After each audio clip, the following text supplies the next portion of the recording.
బయలుదేరింది ఊరేగింపు. ఎక్కడి నుంచి? కైలాస పర్వతం దగ్గర నుంచి వస్తున్నారు. గవాక్షంలో నిలబడింది మేనకాదేవి నారదుడితో కలిసి.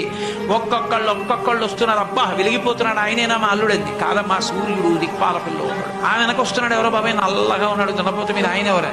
మీ అల్లుడు కాదు, బెంగపెట్టుకోడు, యమధర్మరాజు గారు. ఆ వెనకాతల అబ్బా చల్లగా ఎంత బాగున్నాడో, ఎవరు? చంద్రుడు, మీ అల్లుడు కాదు. ఈయనెవరోనయ్యో చాలా అందంగా ఉన్నాడు, ఎర్రగా ఉన్నాడు, కాంతులీనుతున్నాడు, బ్రహ్మగారు. మీ అల్లుడి దగ్గర పురోహితుడమ్మా, పెళ్లి చేయడానికి వచ్చే బ్రహ్మగారు ఆయన మీ అల్లుడు కాదు.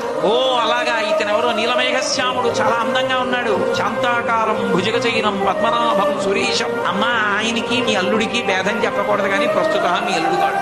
ఆయన వెళ్ళిపోయాడు, ప్రదోష వేళ అయిపోయింది, రాడు. వెడుతూనే ఉంది ఊరేగింపు, వస్తున్నారు మగపెళ్లి వారు. అలా ఆఖరికి ఒక ఆయన వచ్చాడు. చుట్టూ భూత ప్రేత పిశాచాలున్నాయి, ప్రమదగణాలున్నాయి, మధ్యలో దిగంబరంగా తాండవం చేస్తూ వస్తున్నాడు.